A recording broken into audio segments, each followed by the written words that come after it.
காலையில் ஒரு ஃபங்க்ஷனில் கலந்துக்கிட்டோம். திருப்பி சாயந்தரமும் ஒரு ஃபங்க்ஷனு. இங்கே ரூம் போட்டு கொஞ்சம் வசதியாக இருக்கும் போது இருக்கு. அதிக நேரம் இங்கே தான் இருக்கணுமா.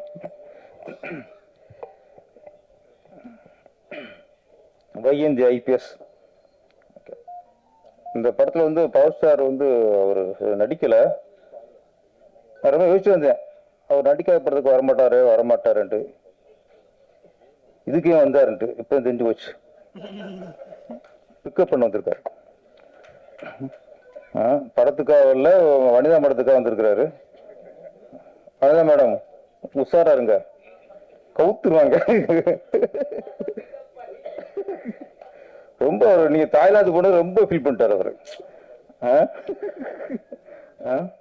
ஆமா ஆமா ஆமா, எங்களுக்கு பொறாம பேசுறதுல பாதி வார்த்தை பிக்கப் தான். சொச்ச வார்த்தை தான். நம்ம விஜயமுரளி, பேரரசு, 5-6 பேரு தான். ஆந்திராவில் ஒரு ஆட்சி மாற்றம் ஏற்பட்டுச்சு. அதுக்கு முக்கிய காரணமே பவர் ஸ்டார் தான். பவர் ஸ்டார் பவன் கல்யாணம் தான் அங்கே ஒரு ஆட்சி மாற்றத்துக்கு முக்கியமான காரணம். இங்கே ஒரு பவர் ஸ்டார் இருக்காரு, வேஸ்டா இருக்காரு. ஏதாவது பண்ணு, சும்மா ரத்தம் உடன்பிறப்புகளை சும்மா மேலே பேசினா போதுமா? ஏதாவது வழி பண்ணுங்க ஆட்சி மாற்றத்துக்கு. பிக்கப் பண்றதுல இருந்தா நல்ல சேவை பண்ணுங்க பவர் ஸ்டார். இதுதான் நல்ல விஷயம் அவருக்கு. ஆமா, ஆனா இங்க நிறைய பேரு ஊர்ல தான் ஒரு பொண்ணுக்கு கல்யாணம் வைக்கிறதுக்கு ஒரு புரோக்கர் இருப்பாங்க, கல்யாண புரோக்கர் இருப்பாங்க, ஐயர்லாம் இருப்பாங்க. இங்க அதெல்லாம் தேவையில்லை, நம்மளுக்கு போதும். ஒரு ஆர்டிஸ்ட் நடிகர்னா ஒரு 10 பேர் கல்யாணம் வச்சிருவாங்க, இவங்களுக்கு வேலை பண்ணி விட்டுருவாங்க, ரெண்டுலாம் அதில் பண்ணிடுவாங்க. அப்படிதான் அதில் பிக்கப்னு டைட்டில் வச்சு நடிச்சீங்களா ஒரே வைரல். அதுல தான் இங்க நீங்க வைரல் ஸ்டார்னு உருவாயிட்டாங்க இன்னைக்கு பண்ணிதான் மேடம்.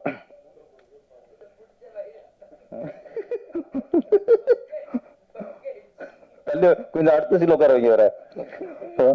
ரொம்ப அப்படியே ஒரு சைடே பார்த்துக்கிட்டு இருக்காரு போல. அப்படி கண்ணு மட்டும் உட்காந்துட்டே இருக்கு. வைஜெயந்தி ஐபிஎஸ். ஆமா, தெலுங்குல விஜயசாந்தி அங்கே lady super star. Lady super ஸ்டார்னா அந்த படத்துக்கு அப்புறம் தான் வைஜெயந்தி ஐபிஎஸ் நடிச்சதுக்கு அப்புறம் மிகப்பெரிய ஹிட்டு. அதுக்கப்புறம் அங்கே பெரிய ஒரு ஸ்டார் ஹீரோவுக்கு ஈக்குவலான மார்க்கெட் வந்துச்சு. அங்கே சூப்பர் ஸ்டார்னா ஒரு லேடி சூப்பர் ஸ்டார் அளவுக்கு இந்தியாவிலேயே ஒரு லேடி சூப்பர் ஸ்டார்னா அது பட்டத்துக்கு பொருத்தமானவங்க விஜயசாந்தி மட்டும்தான். இப்போ இங்கே விஜயசாந்தி ஐபிஎஸ், இதுல வந்து நம்ம வைரல் ஸ்டார் வனிதா மேடம் எப்படி பட்டம் பிடிக்கிறாங்க madam. Power star, viral star. ஆனா இவங்களுக்கு ஏத்த ஒரு பட்டம் தான் அது. அவங்க எதை பேசினா இங்க வைரல் தான். சிலருக்கு தான் கரெக்டா அந்த பட்டம் அமையும். எப்படி லேடி சூப்பர் ஸ்டாருக்கு விஜயசாந்திக்கு அமைஞ்சது அது மாதிரி வைரல் ஸ்டார்னு அவங்களுக்கு ஏற்ற பட்டம் தான். எனக்கு அவங்களுக்கு பிடிச்சது ஏதாவது போல்டா பேசுறதுதான். இந்த மாதிரி அதெல்லாம் இல்லை, போல்டா அடிச்சிருவாங்க. அது அவங்கள்ட்ட எனக்கு ரொம்ப பிடிக்கும். எப்படி வைஜெயந்தி ஐபிஎஸ்க்கு அப்புறம் விஜயசாந்தி அவர்கள் ஒரு பெரிய ஸ்டார் ஆகி ஒரு பெரிய மார்க்கெட் பிடிச்சாங்களோ, அந்த மாதிரி இந்த படத்துக்கு அப்புறம் வனிதா மேடம் அந்த அளவுக்கு பெருசா பேர் எடுக்கணும், பெரிய ஸ்டாரா உருவாகணும். ஆனா அந்த போலீஸ் காஸ்டியூம் போட்டா சிலருக்கு தான் அது அந்த கெத்து கரெக்டா செட் ஆகும். இப்போ நடிகர்களை பார்த்தா அது விஜயகாந்த் சாருக்கும் கரெக்டா செட் ஆகும். அது போட்டு காஸ்டியூம் போட்டாலே தனி பவர் இருக்கும். அதே மாதிரி இப்போ இதுல பார்க்கும்போது வனிதா மேடத்துக்கு கரெக்டா அந்த ஒரு ரஃப் அண்ட் டஃப் உள்ள ஒரு போலீஸ் ஆஃபீஸர் லுக்கு கரெக்டா செட் ஆயிடுச்சு. இறங்கும் போது அந்த லுக்கு நட எல்லாம் ஒரு போல்டான போலீஸ் ஆஃபீஸருக்கான ஒரு சரியான தேர்வு தான் வனிதா மேடம். இந்த படத்தின் இயக்குனர் எல்லாமே புது ப்ரொடியூசர்ஸ், புது டைரக்டர் மனோஜ் கார்த்திக் காமராஜா. ஆமா ஆமா லென்த்தாக இருக்கு ரொம்ப. இந்த படம் வெற்றி அடைந்து மனோஜ், கார்த்திக், காமராஜ் மிகப்பெரிய இயக்குனராக உருவாகணும். இன்னைக்கு எல்லாருமே இன்னைக்கு ப்ரொடியூசர் கவுன்சில் இருக்காங்க. இன்னைக்கு எல்லாமே இந்த ப்ரொடியூசர் பற்றிய ஆதங்கம் தான் நிறைய வெளிப்பட்டுச்சு. ஆமாம், நம்ம செல்வகுமாரன் சத்தியம் பண்ணிட்டாரு, கடைசியாக படம் எடுத்துகிட்டே இருப்பேன்ட்டு. ஆமாம், அது ஒன்று தெரிஞ்சு போச்சு, உங்களுக்கு எந்த டைரக்டரும் எந்த நடிகரும் உங்களை அழிக்க முடியாதுன்ட்டு. அது கான்ஃபிடன்ட் இருக்கணும். ஆமாம், அந்த சரியான நேரம் கொஞ்சம் இப்போ உருவாகிருக்கு. விஜயமுரளி சார் சொன்னார், சில கார் பார்க்கிங், டிக்கெட் ரேட்டு. எனக்கு இன்னைக்கு நம்ம என்னதான் தேட்டர் கிடைக்க மாட்டேங்குன்னு சொன்னா கூட சின்ன படங்கள் கிடைக்கும்னு சொல்றோம். ஒரு உண்மையை புரிஞ்சுக்கணும், சின்ன படங்களுக்கு தேட்டருக்கு ஆடியன்ஸ் வர்றதில்ல. அந்த உண்மையை தெரிஞ்சுக்கிட்டு தான் நம்ம மூவ் பண்ண தவிர தேட்டர் கிடைக்கணும் எப்படி நம்ம தேட்டரே குறை சொல்ல முடியாது.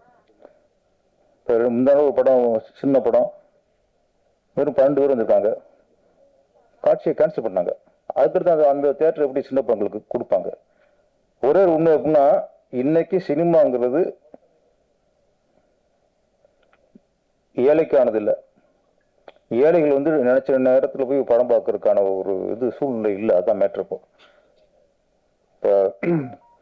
இப்போ கேண்டீன் ஏர்போர்ட்ல தான் ஒரு டீ 80 ரூபா 100 ரூபான்னு வைப்பாங்க, பாப்கார்ன் 150 ரூபா வைப்பாங்க ஏர்போர்ட்ல. அப்போ ஏர்போர்ட்டுங்கிறது வசதியானவங்க, ஃபிளைட்ல போறவங்க, அவங்களுக்கான இதை வச்சாங்க. இப்போ தேட்டருக்கு அதே ரேட்ல பாப்கார்ன் விலை, டீ விலை. தேட்டருக்கு போறோம்னா பணக்கான கோடிசனா போறோம், உழைக்கலாம் அதிகம் போறான். கோடிசனம் பூரா தேட்டரில் ஹோம் தூர படம் பார்க்குறான். இங்கே நம்ம விளைவிக்கும் போது சொல்றேன், எதுக்கு கூட்டம் வரணும் அதை கொஞ்சம் ஆராயணும். அது கொஞ்சம் ஆராய்ஞ்சுதான் இன்னைக்கு கார் பார்க்கிங்லாம். ஏன்னா கார் பார்க்கிங் ஒரு டிக்கெட்டு 180 ரூபா.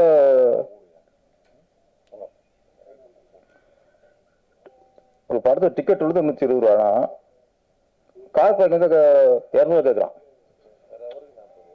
பெர் ஹவருக்கு. அப்போ ஒரு படம் பார்க்குற மனுஷனுக்கு விட கார் பார்க்கிங்ல காருக்கு ரேட்டு ஜாஸ்தி. அப்போ என்ன வெளியே வரும்போது டக்குன்னு 240 ரூபா பகிருங்குது. என்னடா டிக்கெட்டு 140 ரூபா, இது 240 ரூபா அப்படின்னா, இதெல்லாம் சொல்றேன். இதெல்லாம் அடுத்த தேட்டர் போறதுக்கு ஒரு பயத்தை உருவாக்கிட்டோம். இதெல்லாம் இங்க பேசிக்கிருக்காங்கன்னு தெரியுது. அதோட முக்கியமான விஷயம் இதெல்லாம் கொண்டு வந்துடுறான். டிக்கெட் ரேட்டு, அப்புறம் ஏழைகளை பார்க்கறதுக்கான ஒரு தேட்டர் வசதிகள் எல்லாமே ப்ரொடியூசர் நினைச்சா கொண்டு வர முடியும். ப்ரொடியூசருக்கு ஃபுல்லாக எல்லாரும் ஒற்றுமையா இருந்தா கண்டிப்பா சாதிக்க முடியும். அந்த ஒற்றுமை இன்னைக்கு உருவாயிருக்கு, அது நல்லா நடக்கும். ஒரே விஷயத்தை மட்டும் நான் ஒரு பதிவு பண்ண விரும்புறேன். ஒரு திரைப்படத்துக்கு நீங்க பட்ஜெட்டு, ஹீரோ, ஹீரோயின், டைரக்டரு எல்லாத்தையும் விட கதை தான் முக்கியம். ஒரு கதை நல்லா இருந்தா தான் அது எவ்வளவு ஸ்டாரா இருந்தாலும் படம் ஓடும். உண்மை இல்லையா? உண்மை. அப்ப கதை தான் இங்கே தயாரிப்பாளர், கதை தான் இங்கே ஹீரோ, கதை தான் இங்கே டைரக்டர், கதை தான் மக்களை கவர்ந்து இழுக்கக்கூடிய ஒரு சக்தி. அதுக்கு முக்கியத்துவம் கொடுக்கணும். ஃபர்ஸ்ட் யோசிக்கணும். நீங்க டிக்கெட்டு, கேண்டீன், கார் பார்க்கிங் அதெல்லாம் விடுங்க, அதை சரி பண்ணிடலாம். இந்த கதைக்கு முக்கியத்துவம் கொடுக்குறோமா? கதை முடிவு பண்றது யாரு?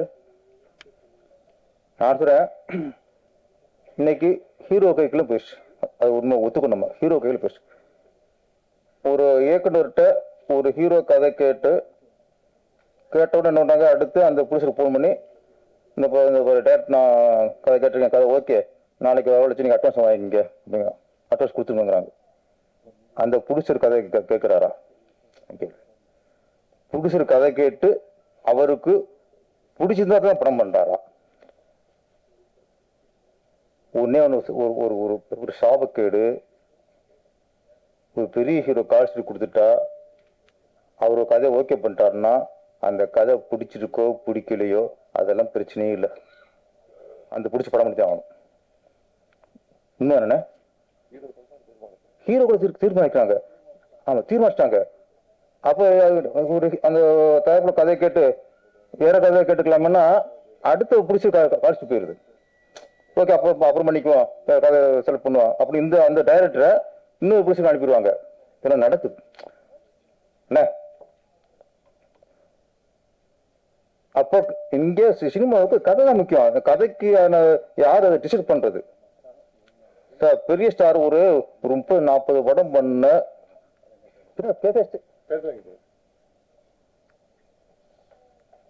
ஒரு 30-40 படம் பண்ண ஒரு ஹீரோக்களுக்கு ஆட்டோமேட்டிக்கா அந்த கதை நாலேஜ் வந்துடும்.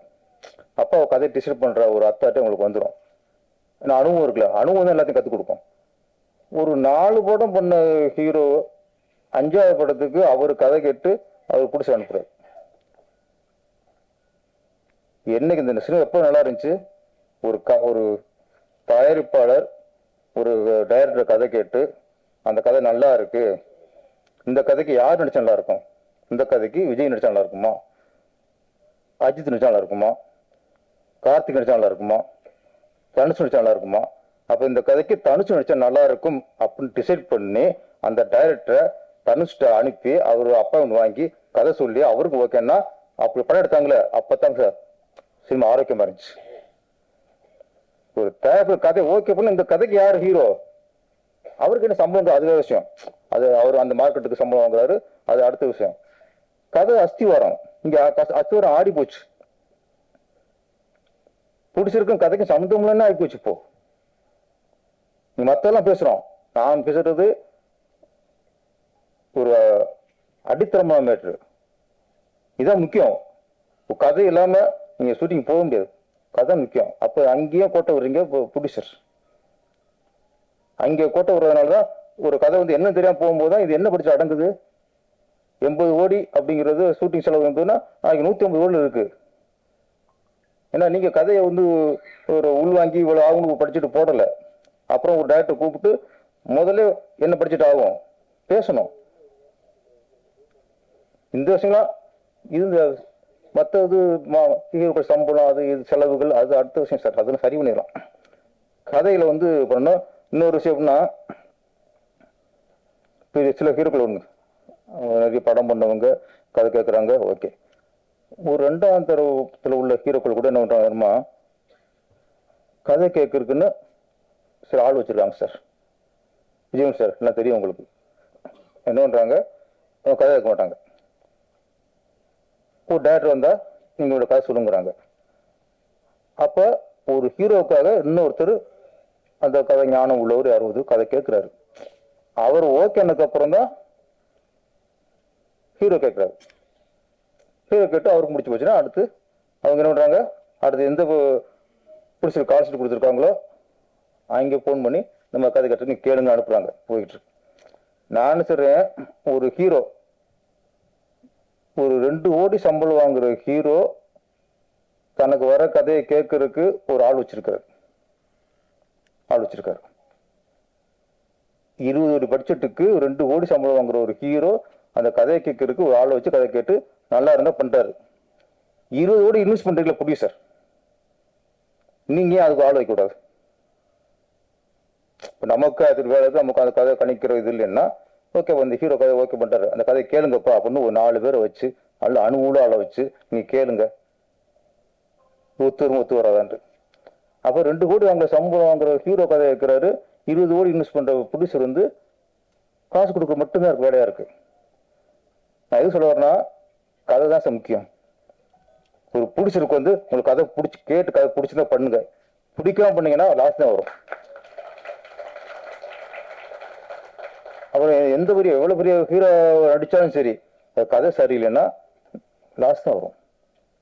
சும்மா கொஞ்சம் நஞ்சமா 200 கோடி பட்ஜெட்னா 30-35 கோடி லாஸ் வருது, 40 கோடி லாஸ் வருது. எங்க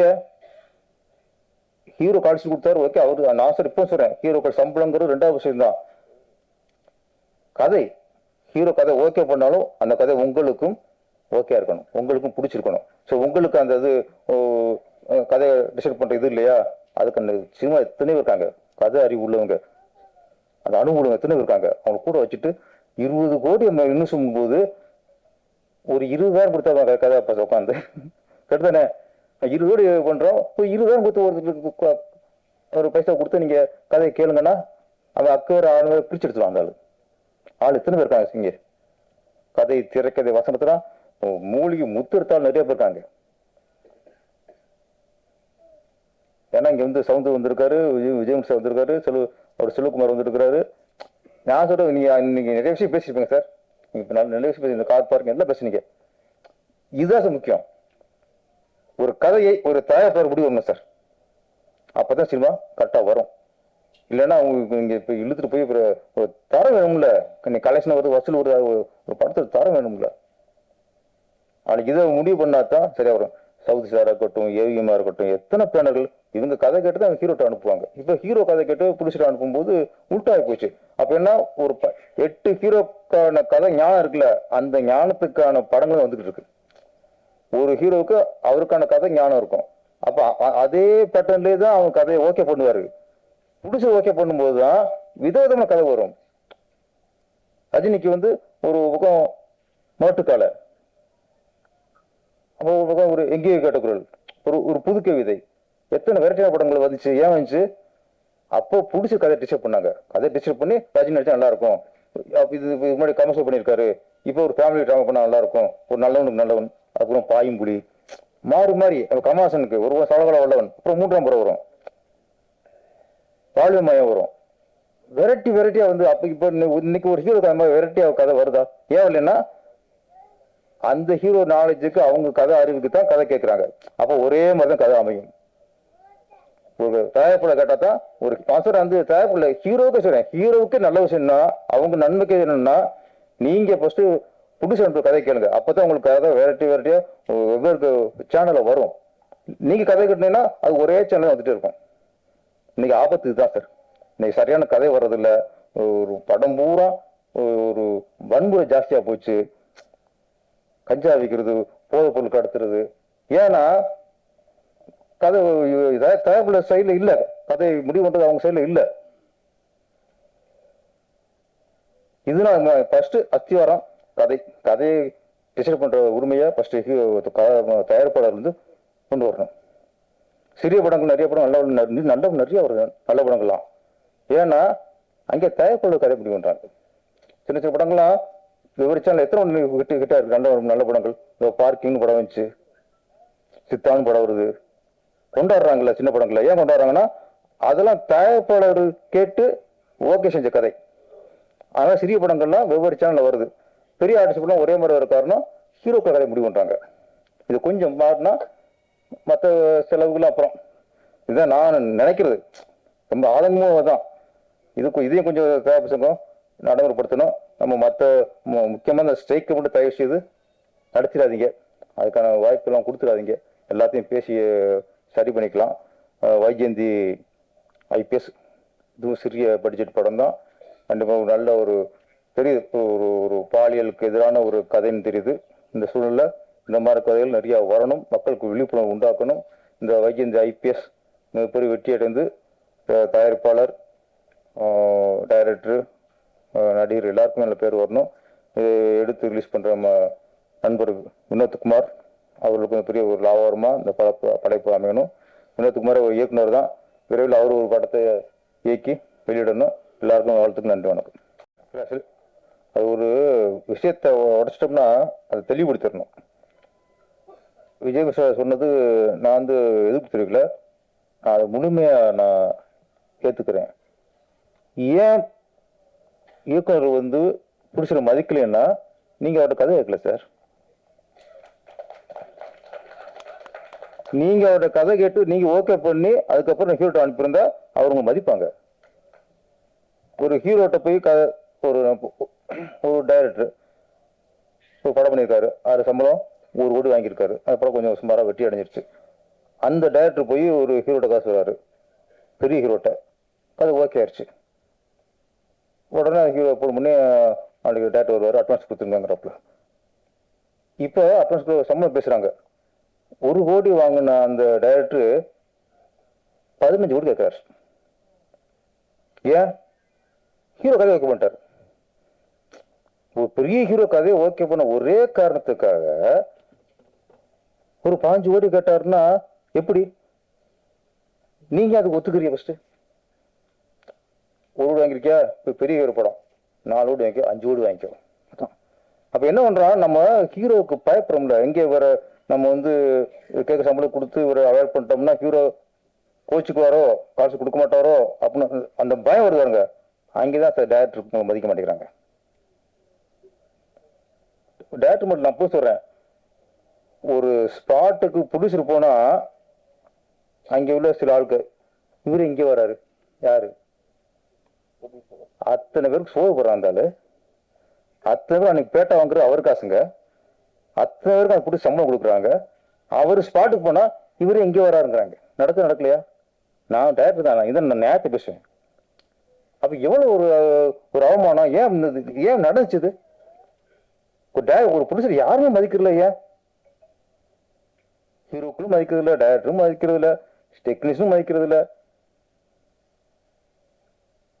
அப்ப அதுக்கு காரணத்தை கண்டுபிடிக்கணும். நம்ம மரியாதை நாமளே இழந்துக்கு இருக்குங்கிறத உண்மையை தவிர அவன் மதிக்கலைங்கிறது உண்மை இல்லை. அதான் பேசுங்க. மரியாதை வந்து நீங்க கேட்டு வாங்குறது இல்ல. நீங்க அதை ஸ்ட்ரிக்ட் பண்ணுங்க, கரெக்டா எல்லாம் நீங்க சரி பண்ணுங்க. முதல்ல ஒரே என்னுடைய நோக்கம் தான், ஹீரோவே கதை கேட்டு உங்களை அனுப்பட்டும். அந்த கதை நீங்க கேட்டு உங்களுக்கு பிடிச்சாலும் பண்ணுங்க சார். அவ்வளோதான் சார்.